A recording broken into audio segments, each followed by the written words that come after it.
برادران ملت اسلامیہ، السلام علیکم ورحمۃ اللہ وبرکاتہ۔ الحمد للہ الحنان المنان الذي خلق الانسان وعلمه البيان، والصلاة والسلام على رسوله سید الانس والجان وعلى آلہ واصحابہ ذوی الخیر والاحسان، اما بعد، فاعوذ باللہ من الشیطان الرجیم، بسم اللہ الرحمن الرحیم۔ یا قوم ادخلوا الارض المقدسة التي كتب الله لكم ولا ترتدوا على ادباركم فتنقلبوا خاسرین۔ صدق اللہ مولانا العظیم وبلغنا رسوله النبی الامین المتین المختار الکریم، ونحن على ذلك من الشاہدین والشاکرین والحمد للہ رب العالمین۔ بارگاہ رسالت معاذ صلی اللہ تعالی علیہ وسلم میں درود پاک کا ہدیہ پیش کریں۔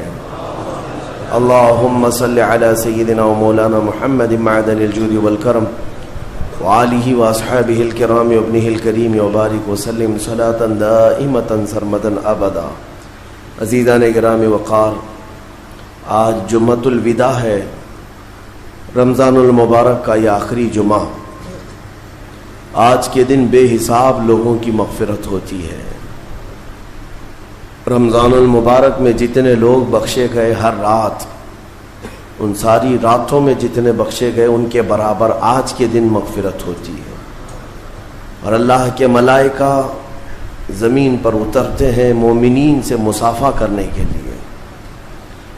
اور ہمارے لیے حسن اتفاق یہ ہے کہ کل لیلۃ القدر بھی تھی۔ قرآن جس کے بارے میں فرما رہا ہے تنزل الملائکۃ والروح فیہا باذن ربہم من کل امر، یعنی لیلۃ القدر کے بارے میں اللہ فرماتا ہے کہ تم کیا جانو کہ لیلۃ القدر کیا ہے؟ 1000 راتوں سے افضل ایک رات ہے، جس رات اللہ نے اپنا قرآن اپنے حبیب پر اتارا ہو، بلکہ قرآن کو لوح محفوظ پر اتارا گیا لیلۃ القدر میں پہلی بار، ایک بارگی اللہ نے اپنے علم پاک سے لوح محفوظ پر اتارا۔ اور پھر اس سورہ میں یہ فرمایا گیا کہ جبرائیل امین اور سارے فرشتے اترتے ہیں، تنزل الملائکۃ والروح فیہا، اس رات کو اترتے ہیں، اور پوری رات وہ اللہ تبارک و تعالیٰ کے حکم سے سلام بھیجتے رہتے ہیں مومنین کو۔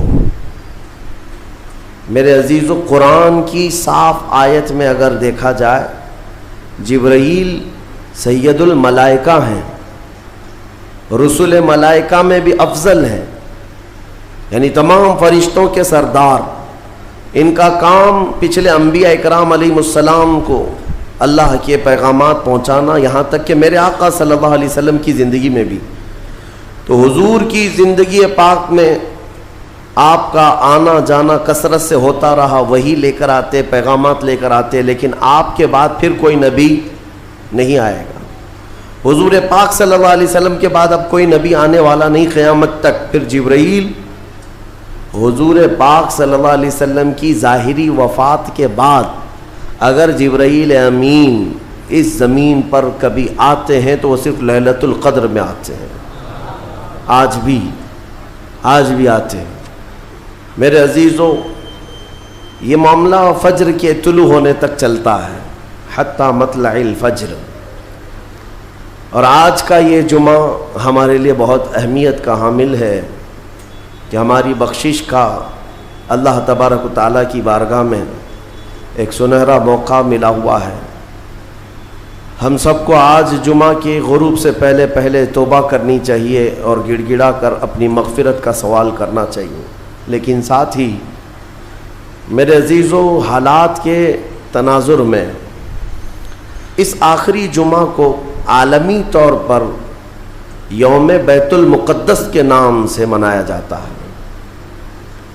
ہر سال رمضان کا جو آخری جمعہ ہوتا ہے وہ یوم قدس ہوتا ہے، یوم القدس، بیت المقدس کی بازیابی کی یاد میں اور اس کی عیسائی میں آج کا دن پوری دنیا کے مومنین مناتے ہیں. فادرز ڈے ہے, مدرز ڈے ہے, یعنی چلڈرنز ڈے ہے, پتہ نہیں کون کون سے ڈے ہے, لیکن بیت المقدس کا جو دن ہے وہ رمضان المبارک کے آخری جمعہ کو. میرے عزیزو, آج مجھے بیت المقدس کے سلسلے میں آپ کو کچھ بیداری لانے کی ضرورت ہے. آپ یہ اگر سمجھتے ہو کہ ان سے ہمارا کیا تعلق ہے, وہ فلسطین کی بستی میں ہے, ہم یہاں ہندوستان میں ہیں. پوری دنیا کے مسلمانوں کا تعلق بیت المقدس سے ہے حدیث رسول کے مطابق. اور آپ کو وہاں کے حالات یوں سمجھ لیں کہ ایسی ہی ہے کہ وہاں بخار چڑھے گا تو پوری کائنات کے مومنین میں بخار آنا ہے. وہاں کے حالات جو بھی تبدیل ہوں گے اس کا اثر پوری دنیا کے مومنین پر ہونا ہے. ہمارا رشتہ وہاں سے مضبوطی کے ساتھ جڑا ہے. وہ انبیاء کی سرزمین ہے. حضور پاک صلی اللہ تعالی علیہ وسلم کی کئی حدیثیں فلسطین اور بیت المقدس کو لے کر کے جو قیامت کے قریب ہونے والی ہیں, وہ بشارتیں بھی ہیں. میں تھوڑی سی تاریخ آپ کے سامنے رکھوں میرے عزیزو. آج وہ بیت المقدس جو مومنین کا قبلہ اول رہا, 17 مہینے تک میرے آقا صلی اللہ علیہ وسلم خود بیت المقدس کی طرف منہ کر کے نماز پڑھتے رہے. پھر مدینہ طیبہ میں بیت المقدس کی بجائے قبلہ تحویل ہو گیا خانہ کعبہ کی طرف. اس بیت المقدس میں روایات کے مطابق 30,000 کے قریب انبیاء اکرام علیہ السلام آرام فرما ہے. 30,000 کے قریب انبیاء اکرام وہاں پر دفن ہیں. اور قرآن جس کے بارے میں کہتا ہے الذی بارکنا حولہ, سبحان الذی اسری بعبدہ لیلا من المسجد الحرام الی المسجد الاقصی الذی بارکنا حولہ. پاک ہے وہ ذات جس نے اپنے بندے خاص کو, اپنے نبی کو سفر کرایا معراج کا, مسجد حرم سے مسجد اقصی تک. مسجد اقصی کا ذکر آیا ہے 15ویں پارے کے شروع میں. اور مسجد اقصی تک سفر کرایا. کون سی مسجد؟ اللہ فرماتا الذی بارکنا حولہ, جس کے ارد گرد ہم نے برکتیں رکھی ہیں. جس کے ارد گرد برکتیں رکھی ہیں. آپ یہ سوچ رہے ہیں کہ بیت المقدس کو جاننا کیوں ضروری ہے؟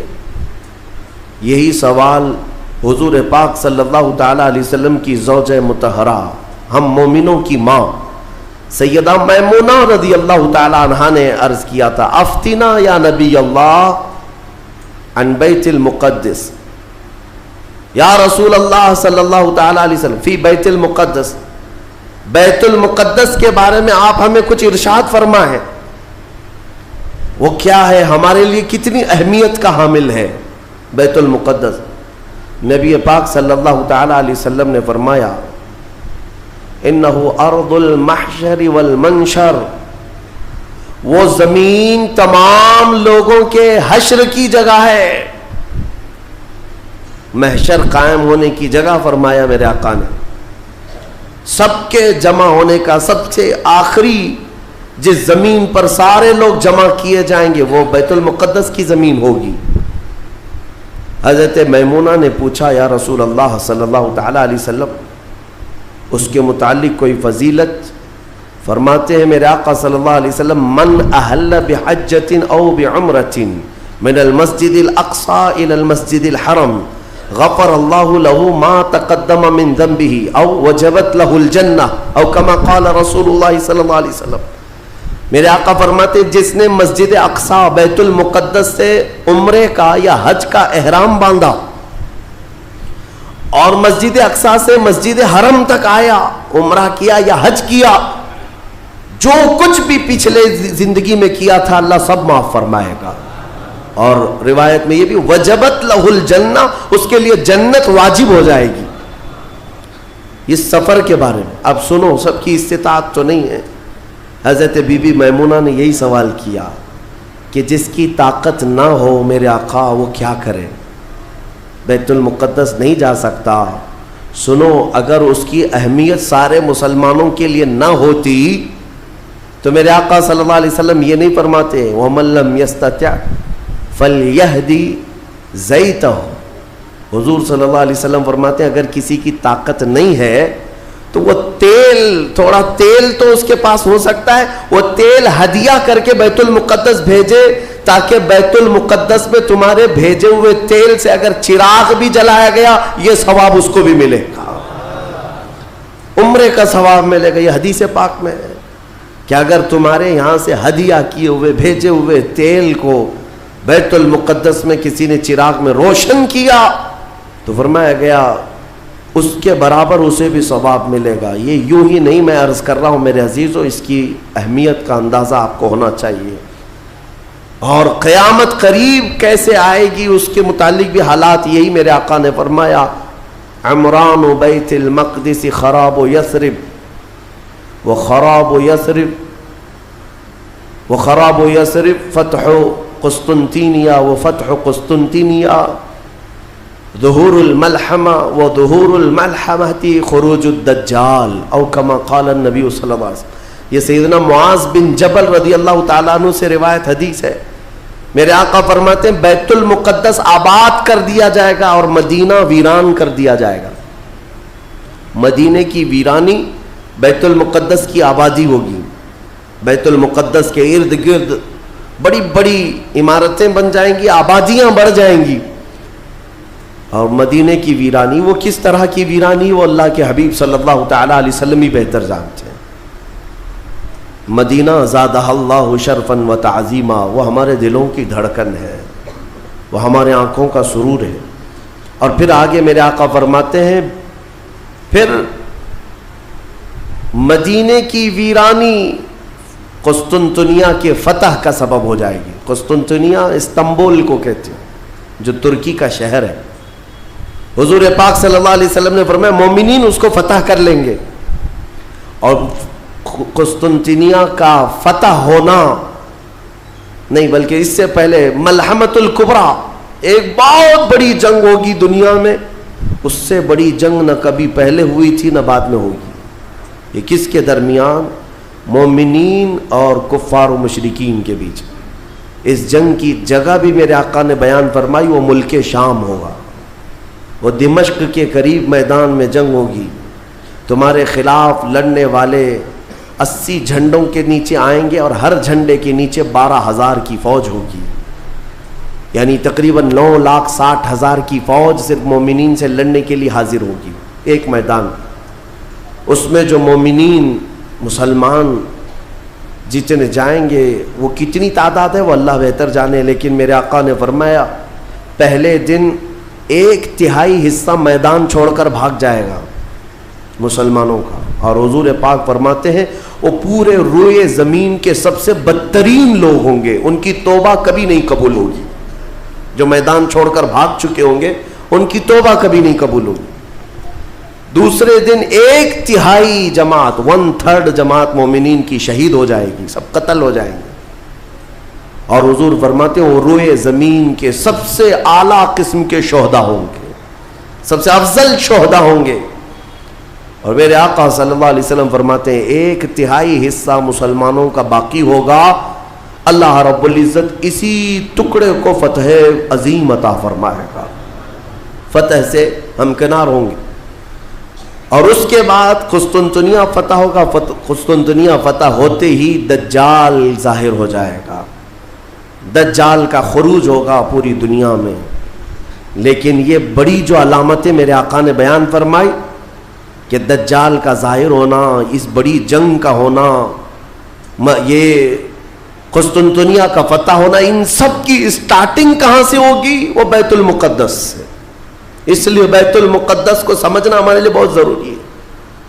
آج یہودیوں کے تسلط میں ہے بیت المقدس، ان ظالم اور غاصب یہودیوں کے پنجوں میں ہے بیت المقدس، اور یہ آج کی مارکہ آرائی نہیں ہے۔ بیت المقدس کے اندر یہ مارکہ آرائی، جھڑپیں ایک دوسرے کے ساتھ پچھلے 4000 سال سے چل رہی ہیں، آج کی نہیں ہے، یہ 4000 سال پرانی تاریخ ہے بیت المقدس کی۔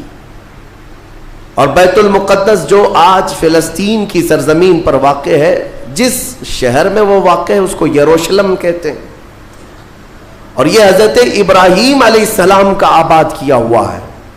سیدنا ابراہیم علیہ السلام عراق کے رہنے والے تھے۔ عراق کے دریائے فرات کے قریب ایک چھوٹی سی بستی تھی بابل کے قریب، وہاں سے ہجرت کر کے ابراہیم علیہ السلام فلسطین آئے اور وہاں ان کی اولاد ہوئی۔ ابراہیم علیہ السلام پوری دنیا میں 2 مقدس سرزمینوں کو آباد کرنے والے نبی ہیں۔ حضرت ابراہیم علیہ السلام سے ایک بیٹے پیدا ہوئے اسحاق علیہ السلام۔ اسحاق علیہ السلام کو حضرت ابراہیم علیہ السلام نے فلسطین میں آباد کر دیا، اور دوسرے بیٹے ابراہیم علیہ السلام کے سیدنا اسماعیل علیہ السلام، اور حضرت اسماعیل علیہ السلام کو مکۃ المکرمہ میں آباد کیا۔ ابراہیم علیہ السلام کے 2 بیٹے 2 مقدس سرزمینوں کو آباد کرنے والے ہیں، ایک مکہ کو آباد کرتے ہیں اور ایک فلسطین بیت المقدس کو آباد کرتے ہیں۔ اور بنی اسرائیل اسی خاندان کو کہتے ہیں۔ ابراہیم علیہ السلام کے نیچے جو خاندان آیا، حضرت یعقوب علیہ السلام کی اولاد، اور تقریباً سارے انبیاء کرام علیہ السلام جو بنی اسرائیل کے ہیں وہ اسی فلسطین کی سرزمین میں پیدا ہوتے رہے، یا پھر ہجرت کر کے وہیں آئے۔ بڑے بڑے اگر نبیوں کا نام میں اگر ذکر کروں، یہ سب فلسطین میں ہیں۔ حضرت ابراہیم علیہ السلام، حضرت اسحاق علیہ السلام، حضرت یعقوب علیہ السلام، حضرت یوسف علیہ السلام، حضرت داؤد علیہ السلام، حضرت سلیمان علیہ السلام، حضرت زکریا علیہ السلام، حضرت موسیٰ علیہ السلام، حضرت عیسیٰ علیہ السلام، حضرت یحییٰ علیہ السلام، یہ سب کے سب وہیں بیت المقدس کے ارد گرد آباد۔ وقت کے جلیل القدر پیغمبر بلکہ یہ رسولان اعظام ہیں، یہ سب فلسطین کی سرزمین پر آباد رہے۔ اس سے آپ اندازہ کر سکتے ہیں کہ وہ زمین کتنی برکت والی ہوگی، وہ زمین کتنی متبرک ہے۔ اور اس زمین کی چھوٹی سی اگر میں آپ کو تاریخ بتاؤں تو ابراہیم علیہ السلام کی اولاد کے آباد ہونے کے بعد بنی اسرائیل یہ سرکش قوم ہے بنی اسرائیل، یہ ادھر ادھر بھاگ کر چلے گئے، فلسطین میں آباد نہیں رہے، برسوں بھاگے پھرتے رہے۔ پھر موسیٰ علیہ السلام کا جب زمانہ آیا تو اللہ تعالیٰ نے آپ کو حکم دیا، اے موسیٰ آپ اپنی قوم کو لے کر اس ارض مقدس میں جائیں، مقدس سرزمین، قرآن میں بھی اللہ نے اس کو مقدس سرزمین فرمایا، یا قوم ادخلوا الارض المقدسہ۔ موسیٰ علیہ السلام نے کہا ہے میری قوم چلو مقدس زمین پر جاتے ہیں، اور پیٹ پھیر کر بھاگنا مت ورنہ خسارے میں آؤ گے، نقصان میں آؤ گے۔ جو اس مقدس سرزمین سے پیٹ پھیر کر بھاگے گا وہ بڑے گھاٹے میں رہے گا، قرآن کا فرمان ہے۔ ان کی قوم جو ہے موسیٰ علیہ السلام کی، اس نے جواب کیا دیا جانتے ہیں؟ بیت المقدس کی طرف موسیٰ علیہ السلام بلا رہے تھے تو وہاں ایک دوسری قوم آباد تھی، قوم عمالقہ۔ وہ اونچے چوڑے لوگ تھے، بڑے ہٹے تگڑے لوگ تھے۔ موسیٰ علیہ السلام کی قوم گھبرا گئی اور کہا کہ ہم نہیں آئیں گے۔ قالوا انا لن ندخلها ابدا ما داموا فيها، جب تک یہ قوم اس زمین پر ہے ہم نہیں آئیں گے، ہم نہیں آئیں گے۔ موسیٰ علیہ السلام بلانے لگے چلو ان سے لڑائی کریں گے، اللہ تعالیٰ فتح عطا کرے گا۔ تو انہوں نے کہا اذهب انت وربك فقاتلا انا هاهنا قاعدون، موسیٰ آپ اور آپ کا خدا جا کر اس قوم سے لڑیں، ہم بیٹھ کر دیکھیں گے لڑائی کیسی ہوتی ہے۔ ان کی قوم کا جواب یہ تھا۔ تو موسیٰ علیہ السلام نے اللہ رب العزت کی بارگاہ میں اپنا عذر پیش کیا تو رب تعالیٰ نے فرمایا، اللہ تعالیٰ نے اب سزا کے طور پر اس قوم کے اوپر فرماتا ہے فَإِنَّهَا مُحَرَّمَةٌ عَلَيْهِمْ 40 سَنَةً يَتِيهُونَ فِي الْأَرْضِ، اب 40 سال تک ان میں کا کوئی بندہ اس مقدس سرزمین پر داخل نہیں ہو سکے گا۔ اللہ نے حکم فرمایا 40 سال ان پر یہ زمین حرام کر دی گئی، وہی بنی اسرائیل پر اندر آ نہیں سکو گے اس بیت المقدس پر۔ اور اس کے بعد رب تعالیٰ نے فرمایا یہ بھٹکتے رہیں گے 40 سال، یتیہون فی الارض، میدان تیہ، یہ صحرائے سینا آج بھی مصر کے وادیوں میں ہے، ہم گئے دیکھیں، پہاڑیوں کا ایک سلسلہ ہے، 100 کلومیٹر دور تک چین ہے پہاڑیوں کی، پہچان نہیں پائیں گے. اگر کسی ایک پہاڑی کے بیچ میں چھوڑ دیا جائے تو زندگی پر بھٹکتا رہے. تو اس بنی اسرائیل کو ان پہاڑیوں کے بیچ میں چھوڑ دیا گیا. ان کو راستہ نہیں ملتا تھا. کب تک؟ 40 سال تک راستہ نہیں ملا. بھٹکتے رہے. وہ ان پہاڑیوں سے باہر آ ہی نہیں پاتے. ایک پہاڑ کراس کرتے سامنے سیم دوسرا پہاڑ نظر آتا, اس کو کراس کرتے تیسرا بھی سیم ویسا ہی نظر آتا. 40 سال گزر گئے بھٹکتے ہوئے. پھر موسیٰ علیہ السلام کی بھی وفات ہو گئی, ہارون علیہ السلام کی بھی وفات ہو گئی. اب یہ جتنے نافرمان تھے یہ مر گئے. ان کی جو نئی نسل آئی, چھوٹے جو بچے تھے, اب وہ جوان ہوئے تو ان کی سوچ مثبت تھی, فکر اچھی تھی. اس وقت اس بنی اسرائیل کے نبی یوشع بن نون تھے, حضرت موسیٰ علیہ السلام کے خادم بھی رہے, یہ اللہ کے نبی تھے. انہوں نے اپنی قوم کو اکٹھا کیا اور سب کے دلوں میں پھر بات ڈالی, آج سے 40 سال پہلے تمہارے باپ داداؤں پر بیت المقدس کی سرزمین حرام کر دی گئی تھی, اب چلو. تو انہوں نے کہا قوم عمالقہ اب بھی ہے, وہاں پر لڑائی ہوگی. انہوں نے کہا چلو میں تمہارے ساتھ ہوں. جب وہ نکلے بیت المقدس کے راستے پر, وہی ہٹے کٹے لوگوں سے ان کا مقابلہ ہوا, قوم عمالقہ سے. صرف دوپہر سے عصر کے درمیان وہ پوری قوم شکست کھا کر بھاگ گئی اور اللہ نے بیت المقدس بنی اسرائیل کو عطا فرمایا. اللہ کے حکم پر اگر چل کر کے دیکھا ہوتا, یہیں بیٹھ کر کے ارے وہ بڑے تگڑے لوگ ہیں, اونچے لوگ ہیں, یہ بنی اسرائیل کی عادت ہے. پھر اللہ رب العزت نے انہیں وہاں پر قرار دیا. بیت المقدس یہ یہودی کہلا ہے. یہودی ایمان والے یہودی تھے جو بیت المقدس میں آباد تھے, برسوں تک رہے. اس کے بعد پھر حضرت عیسیٰ علیہ السلام کا ظہور ہوا, آپ کی ولادت ہوئی. عیسیٰ علیہ السلام کے ساتھ ان یہودیوں نے بڑی بدتمیزیاں کی ہیں, ان کے قتل کا بھی منصوبہ بنایا, ان کی ماں پر الزام لگائے. یہودی بڑی بدماش قوم, اور انہوں نے تقریباً 10,000 نبیوں کو قتل کیا ہے. اللہ کے نبیوں کو قتل کرتے تھے. اب اللہ رب العزت نے قرآن میں جن کے بارے میں فرمایا غضب اللہ علیہم, اللہ کا ان پر غضب ہے, اللہ کا ان پر غضب ہے, آج بھی غضب ہے. تھوڑے دن ان کے ازدہار کے آتے ہیں, ترقی کے آتے ہیں, تو دنیا کو ایسا لگتا ہے پوری دنیا کے بادشاہ یہی ہیں.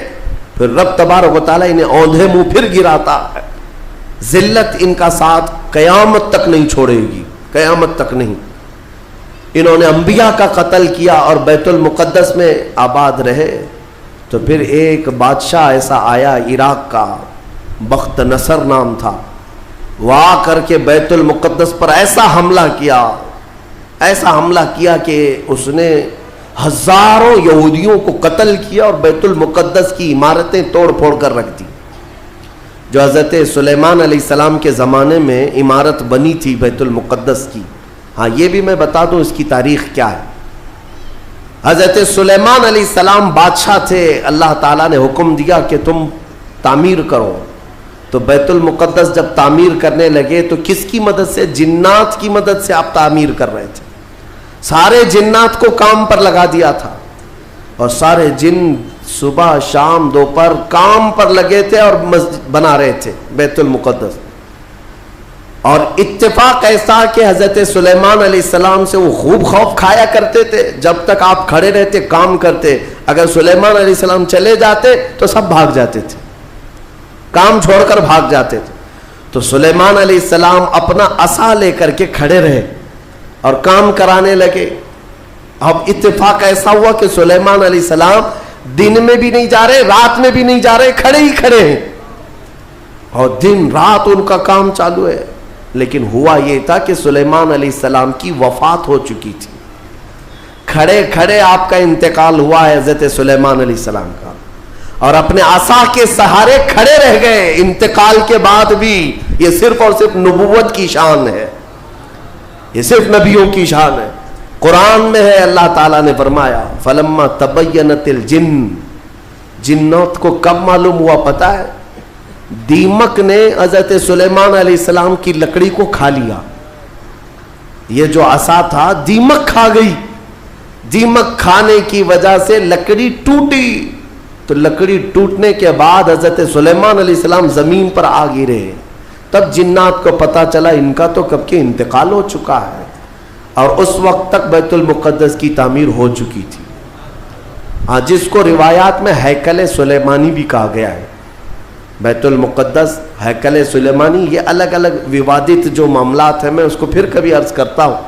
یہ تعمیر مکمل ہوئی اور وہی یہودیوں کے لیے مقدس جگہ، اور بخت نصر نے جس کو توڑا وہی ہیکل سلیمانی تھا. اور اس کے نیچے بہت ساری ان کی مقدس کتابیں جس سے جادو کرتے تھے وہ سب دفن کر دی گئیں. سلیمان علیہ السلام کی کرسی وہ بھی دفن کر دی گئی.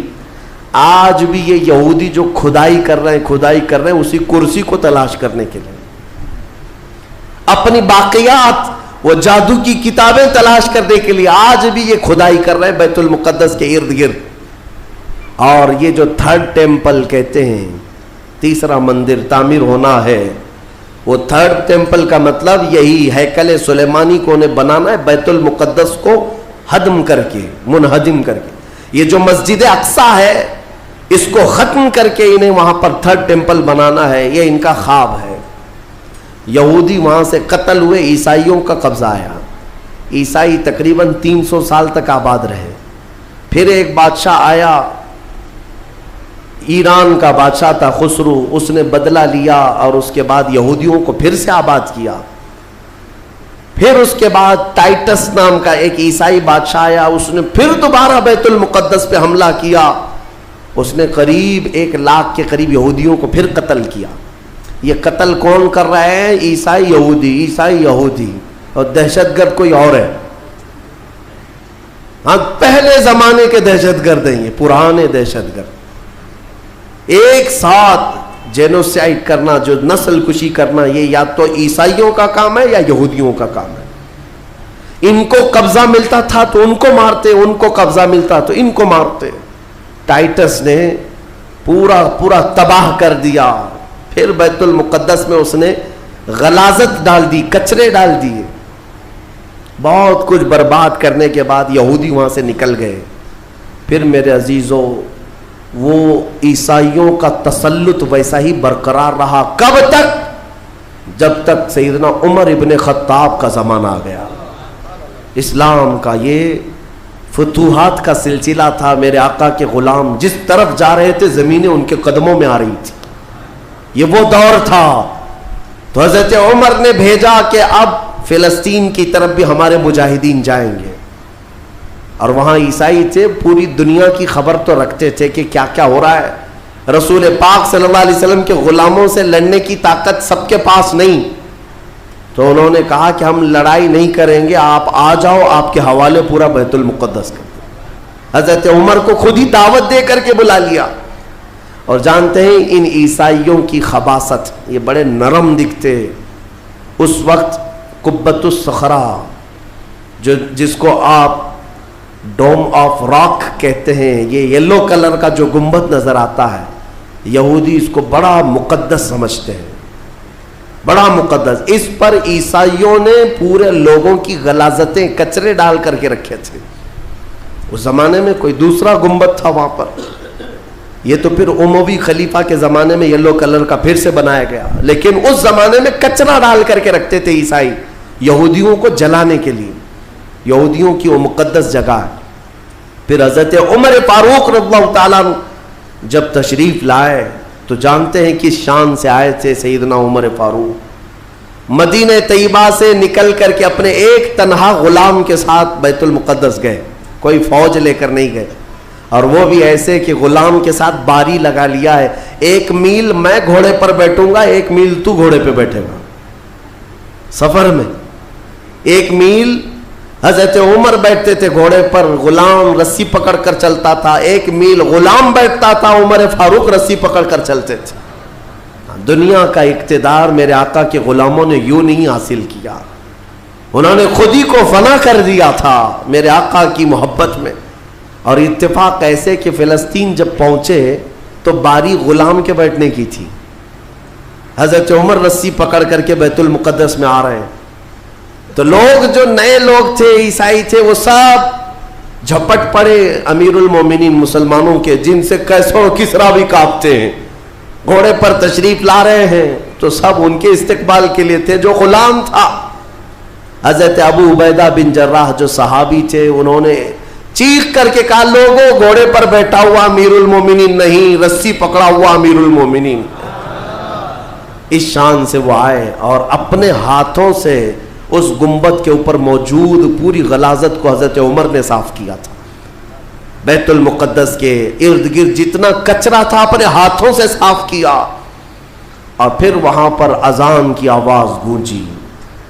سیدنا عمر فاروق رضی اللہ تعالیٰ عنہ نے ظہر کی نماز وہاں پڑھائی اور عام خطبہ دیا سارے لوگوں کو جمع کر کے. کہا اب گھبرانے کی ضرورت نہیں, اس ارض مقدس میں اسلام آ چکا ہے. جو عیسائی جو یہودی خوشی سے رہنا چاہے اس پر کوئی زور زبردستی نہیں, وہ اس ارض مقدس میں اقلیتوں کے اعتبار سے رہ سکتا ہے. اسے امن و امان دیا جائے گا, کسی کی عبادت گاہ نہیں توڑی جائے گی. میرے عزیزو, یہ اسلام کا احسان ہے. آج بھی جا کر کے دیکھیں فلسطین میں حضرت عمر کی سلطنت یعنی خلافت آنے کے باوجود بھی سب سے پرانا جو چرچ ہے عیسائیوں کا وہ آج بھی فلسطین میں باقی ہے, بیت المقدس کے قریب. حضرت عمر نے منع کیا کہ ان کی عبادت گاہ کو ہاتھ نہیں لگایا جائے گا, توڑا نہیں جائے گا. سب کو امان دیا گیا ہے, سب کو امان دیا گیا ہے. اگر ایسے ہی ہمارا تسلط ہر جگہ ہو اور ہم مندروں کو توڑنے والے ہوتے تو 700 سالوں میں پتہ نہیں کیا کیا صاف کر چکے ہوتے. اسلام اس کی تعلیم دیا نہیں, تمہیں آزادی دی ہے کہ جو تمہارے ماتحت ہیں انہیں اپنی عبادت کرنے دے دیا جائے. ذمیوں کو جو اپنے دین میں قائم رہنا چاہتے ہیں انہیں چھوڑ دیا جائے گا, انہیں مارا نہیں جائے گا. حضرت عمر فاروق رضی اللہ تعالیٰ عنہ کے زمانے سے لے کر بیت المقدس مکمل اسلام کے دائرے میں رہا. یہ تقریباً 200 سال تک چلا, تقریباً 200 سال تک. پھر خلفاء جو آئے, فاطمی خلفاء, عباسی خلفاء, سلجوقی خلفاء, جو خلیفے تھے آپس میں ہی لڑ مر رہے تھے دولت کے لیے, پیسے کے لیے, علاقے کے لیے. ان کی آپسی لڑائیوں کی وجہ سے دوبارہ کمزوری آئی مسلمانوں کے درمیان, اور پھر سے صلیبی طاقتیں عیسائیوں کا پھر سے غلبہ ہو گیا. پھر سے بیت المقدس کو انہوں نے ہڑپ لیا. پھر 100 سال تک بیت المقدس پر ان کا راج چلتا رہا, 100 سال تک. پھر انہوں نے یہودیوں کو مارا اور بیت المقدس میں جتنے مسلمان تھے سب کو عیسائیوں نے قتل کیا تھا. مسلمانوں کے خون کو فلسطین میں ایسا بہایا گیا تھا کہ لوگ چلتے تھے تو ہر ایک کا پیر خون سے بھیگ جاتا تھا, سڑکوں پر خون بہتا تھا انسانوں کا. عیسائیوں نے یہ قتل عام کیا تھا. 200 سال حضرت عمر فاروق رضی اللہ تعالیٰ عنہ کے فتح کے بعد, پھر 100 سال ظلم جبر استبداد کے بعد, پھر وہ وقت آیا کہ جب مولا تعالیٰ نے صلاح الدین ایوبی کو پیدا فرمایا. اور صلاح الدین جیسا جرنیل ہم نے تاریخ میں دیکھا نہیں. وہ عاشق رسول تھا, فنا فی الرسول تھا, زندگی سب وقف کر دیا تھا بیت المقدس کے نام پر. تقریباً 18 سال تک جنگلوں, بیابانوں, ویرانوں میں بھٹکتے رہے اپنی فوج کو لے کر. کتنوں سے مقابلہ کیا, اپنوں سے بھی غیروں سے بھی, کیونکہ جماعت کے غدار منافقین سے آپ کا بڑا مقابلہ ہوا ہے. سب سے زیادہ تکلیفیں حضرت صلاح الدین ایوبی کو یہ وہ ٹکڑے ٹکڑے جو بادشاہ ہوا کرتے تھے اور خلیفے بنے ہوئے تھے ان سے تھا, کیونکہ وہ عیاش تھے, اپنے حرم کو دنیا سے آباد کیے ہوئے تھے. صلاح الدین کو قتل کرنے کے منصوبے تک بنے, 4 بار جانی حملے ہوئے, پھر بھی اللہ جسے بچانا چاہے. صلاح الدین کا وہ دن بھی آ گیا جب 12,000 کی فوج لے کر 4 لاکھ صلیبیوں سے تنہا لڑ رہا تھا. کوئی مقابلہ ہو سکتا ہے؟ سوچو ذرا تاریخ میں. یہ میں اپنی لکھی ہوئی بات نہیں کر رہا ہوں, ایک انگریز تاریخ دان ہے, اس نے خود کتاب میں لکھا ہے کہ تاریخ کا ایک عجوبہ ہم نے دیکھا ہے کہ 4 لاکھ صلیبی عیسائی ایک جگہ تھے, پورا روم, یورپ سب امڑایا ہے, اور مقابل میں صرف اور صرف ایک سپہ سالار صلاح الدین 12,000 کا فوج لے کر آیا ہے. 12,000. وجہ یہ ہے میرے عزیزوں, 4 لاکھ وہ لائے ہوں گے, کھانے پینے والے, لوٹنے کھسوٹنے والے, لیکن صلاح الدین کے ساتھ جو 12,000 تھے وہ جان کا ہدیہ گنبد خضرا میں پیش کرنے والے تھے، ان عاشقوں کی جماعت تھی، اور اللہ تعالیٰ نے صلاح الدین ایوبی کو فتح عطا فرمائی، پھر سے پرچم اسلام لہرایا۔ میرے عزیزوں، یہ تاریخ تھی 6 صدی ہجری کی، اب یہ 15ویں صدی آ گئی ہے۔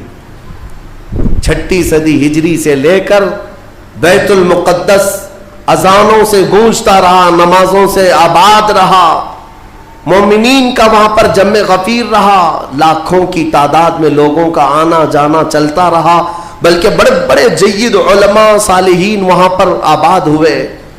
امام غزالی رحمۃ اللہ تعالیٰ علیہ کر کے کتنے لوگوں کو اللہ نے ولایت ہے کہ بیت المقدس 800 سال کے قریب ہو گئے صلاح الدین ایوبی کو واپس لائے ہوئے، لیکن پچھلے 100 سال سے پوری دنیا کے یہودیوں کے اندر ایک یہ فکر پیدا ہوئی کہ ہماری ایک ریاست ہونی چاہیے، ہمارا ایک ملک ہونا چاہیے۔ یہ مارے مارے پوری دنیا میں پھر رہے تھے، ہٹلر نے ان کو مارا تو امریکہ میں چلے گئے، امریکہ میں مارے گئے تو برطانیہ میں گئے، برطانیہ سے فرانس میں گئے، جگہ جگہ یہ تھوڑے تھوڑے تھوڑے آباد ہوتے رہے، اور اس کے بعد پھر ان کے اندر ایک تحریک پیدا ہوئی 18ویں صدی عیسوی میں کہ تمہاری اپنی ایک ریاست ہونی چاہیے۔ تو ان کی اپنی ریاست، اتنا اپنا ملک چاہیے، کہاں؟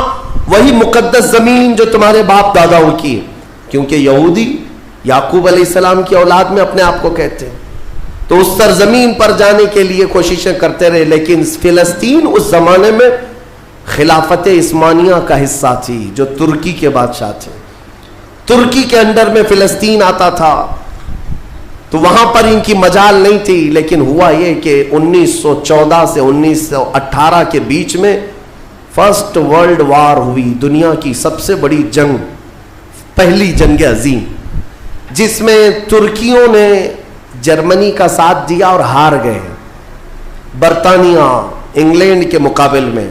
تو ہارنے کی وجہ سے ہوا یہ کہ ترکی کی ساری خلافت ختم ہو گئی، خلافت عثمانیہ کے ٹکڑے ٹکڑے ہو گئے، 50 ملکوں پر ان کی اکیلی حکومت تھی، سب ٹکڑے ہو گئے، ترکی کو سب ختم کر دیا گیا، خلافت ختم کر دی گئی۔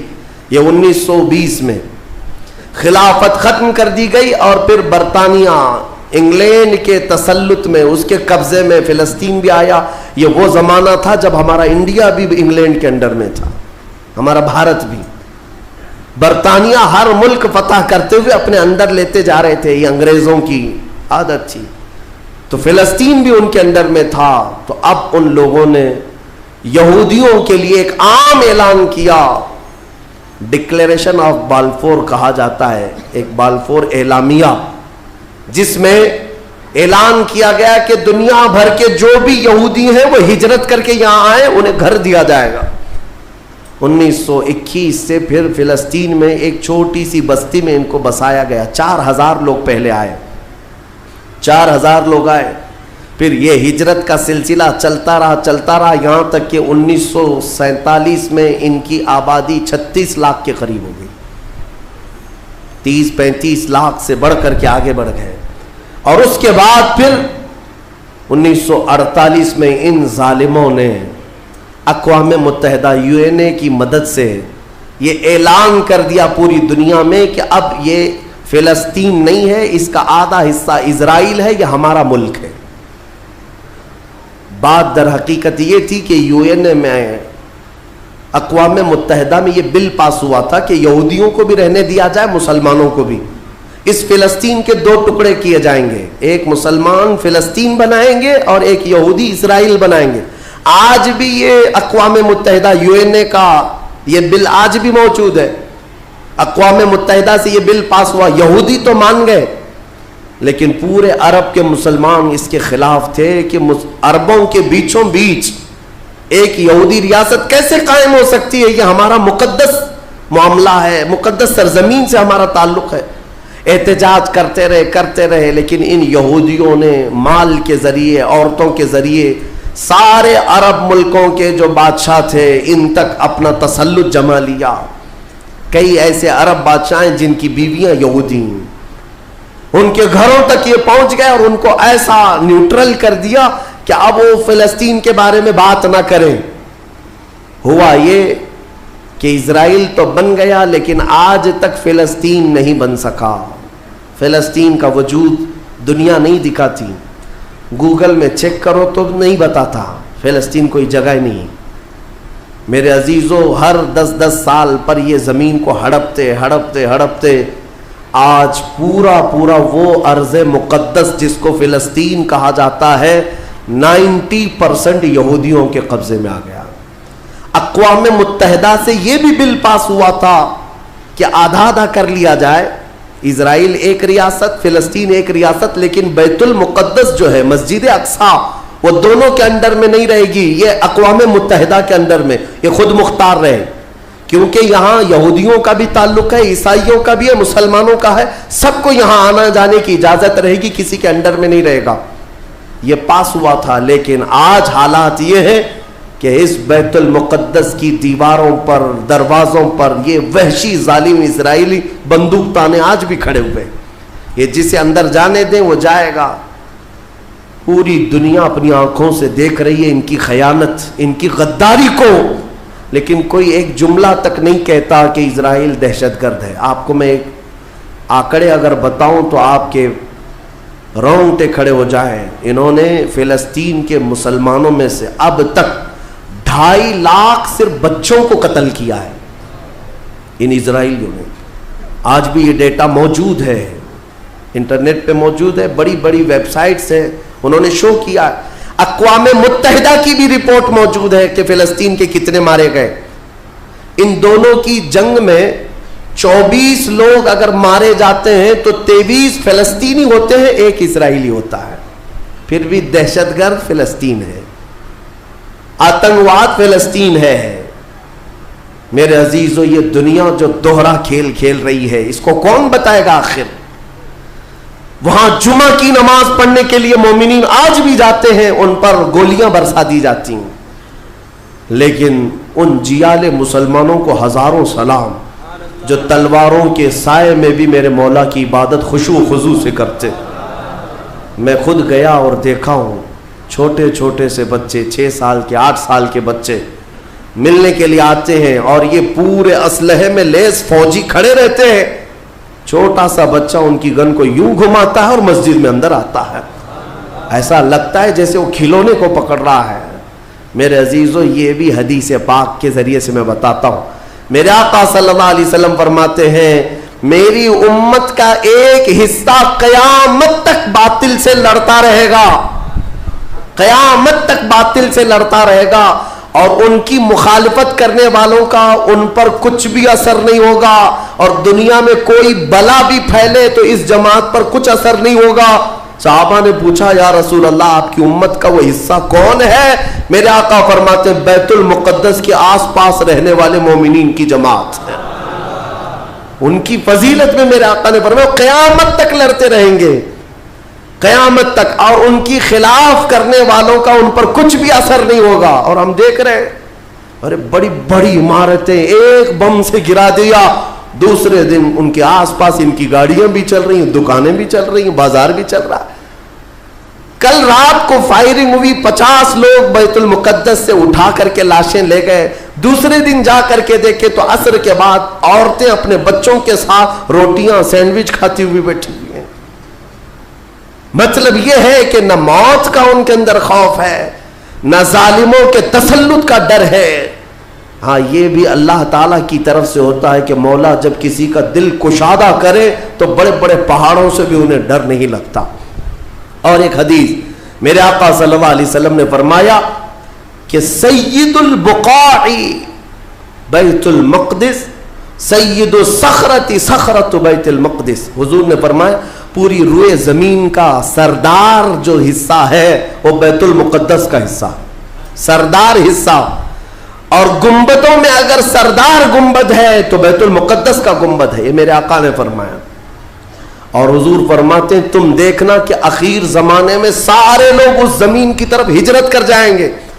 جب ایسی ہجرت کا وقت آ جائے, حضور فرماتے ہیں فَلْزَمْهُمْ, تم لازم پکڑ لینا, اس جماعت کے ساتھ چلے جانا. کیونکہ خیر پوری دنیا میں صرف وہی ہوگا اور کہیں نہیں ہوگا. اور آج جو حالات دیکھ رہے ہیں نا، یہودیوں کا تسلط ہے، ان کا قبضہ ہے. میرے عزیزو، چند دنوں کی بات ہے، میں قرآن سے اور حدیث سے، وقت ہوتا تو میں آج، چونکہ یہ جمعۃ الوداع ہے اور یوم قدس کے نام سے پوری دنیا آج منا رہی ہے، اس لیے میں نے تمہارے سامنے یہ باتیں رکھی ہیں. بیت المقدس کیا ہے؟ بیت المقدس کے بارے میں میرے آقا صلی اللہ علیہ وسلم نے فرمایا یہ ہمیشہ اب یہودیوں کے تسلط میں نہیں جائے گا. یہ میرا یقین ہے. دنیا ٹل سکتی ہے مگر میرے مصطفیٰ کا فرمان نہیں ٹلے گا. میرے آقا نے اگر فرمایا ہے تو وہ ہو کر رہے گا. حضور فرماتے ہیں خراسان سے ایک جماعت آئے گی. خراسان سے، خراسان یہ افغانستان اور ایران کا کچھ حصہ ہے، جس کو پرانے زمانے میں خراسان کہا جاتا تھا.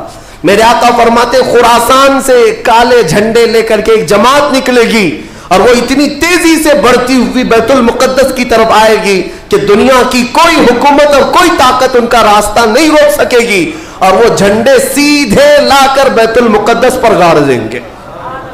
تنصب بإیلیا، میرے آقا فرماتے ایلیا یہ بیت المقدس کی سرزمین کو کہتے ہیں، جھنڈے وہاں گاڑ دیے جائیں گے. اور حضور اکرم صلی اللہ تعالیٰ علیہ وسلم نے یہ بھی فرمایا جب تم دیکھنا کہ یہ یروشلم بیت المقدس دار الخلافہ بن جائے. دار الخلافہ کا مطلب راجدھانی، حکومت کرنے کی جگہ بن جائے. میرے آقا صلی اللہ علیہ وسلم فرماتے ہیں فقد دنت الزلازل والبلایا والامور. حضور فرماتے ہیں تو پھر دیکھنا بڑے بڑے زلزلے آئیں گے دنیا میں. جب یروشلم کو راجدھانی بنا دیا جائے، دار الخلافہ، بڑے بڑے زلزلے آئیں گے دنیا میں. والبلایا، اور بہت ساری بلائیں پھیلیں گی پوری دنیا میں. یہ وائرس یہ کنٹینیو آئیں گے، یہ مت سمجھنا کورونا چلا گیا. ہاں یہ سب اب کنٹینیو آنے والی ہیں بلائیں. پوری دنیا میں بلائیں پھیل جائیں گی اور اتنے بڑے بڑے معاملات ہوں گے جن کو تمہارے کانوں نے سنا نہیں ہوگا. حضور نے فرمایا. اور یہ دار الخلافہ سے کیا مراد ہے؟ محدثین نے اس میں الگ الگ بحثیں کی ہیں، لیکن میں آپ کو بتاؤں 2017 میں، ابھی 3-4 سال پہلے کی بات ہے، 5 سال پہلے، ان یہودیوں نے اپنی راجدھانی ڈکلیئر کر دی. یروشلم ہے، بیت المقدس ہماری راجدھانی ہے. اور سارے سفارت خانے جتنے بھی ایمبیسی ہیں انہوں نے سب وہاں پر منتقل کرنا شروع کر دیا اور بیت المقدس کی سرزمین کو اپنا کیپٹل سٹی بنانے کا اعلان کر چکے. اور میرے آقا کی حدیث صادق آ رہی ہے، جب وہ راجدھانی بنے گی اب بڑے بڑے زلزلے ہوں گے اور پوری دنیا میں بلائیں پھیلیں گی اور بڑے بڑے معاملات ہوں گے. اور پھر اس کے بعد میرے آقا صلی اللہ علیہ وسلم فرماتے ہیں ایک دور ایسا آئے گا کہ اللہ ان کو ذلیل و رسوا کر کے اس زمین سے نکالے گا اور ایک امام برحق کے جھنڈے تلے مومنین جمع ہوں گے. پوچھا گیا وہ امام برحق کون ہوگا؟ میرے آقا فرماتے ہیں وہ میری اولاد میں سے ہوگا، اس کا نام میرے نام پر ہوگا، اس کے باپ کا نام میرے باپ کے نام پر ہوگا، اور اللہ اس کو امام مہدی کی شکل میں بھیجے گا. ہاں یہ زمانہ بہت قریب آ چکا، یہ زمانہ بہت قریب آ چکا. میں بارگاہ رب العزت میں آج جمعۃ الوداع میں یہی دعا کرتا ہوں کہ مولا اگر زندگی کی سانسیں باقی ہیں تو امام مہدی کی فوج میں ہمیں جگہ عطا فرما، ان کے جھنڈے تلے مولا ہمیں امن و امان عطا فرما دے. دنیا سے ظالموں کے چنگل سے مولا ایمان والوں کو آزادی عطا فرما، کفار و مشرکین کے تسلط سے مومنین کو آزاد فرما دے. اے رب ذوالجلال احسن الخالقین، اس ماہ مبارک میں اگر تو ہمیں مولا ان راتوں میں ان دنوں میں عبادتوں کو قبول کیا اور بھیک میں کچھ دے تو مولا صرف اتنا دے دے کہ پوری امت کو مولا خیر و عافیت عطا کر دے، کھوئی ہوئی عزت و وقار عطا فرما دے. ہمارے ناحق قید کیے ہوئے بچوں کو مولا آزادی عطا فرما دے، بے قصور جیلوں میں بند ہمارے بچوں کو مولا آزادی عطا فرما دے. وصلی اللہ تعالی علی خیر خلق محمد وآلہ واصحابہ اجمعین، وآخر دعوانا الحمد للہ رب العالمین.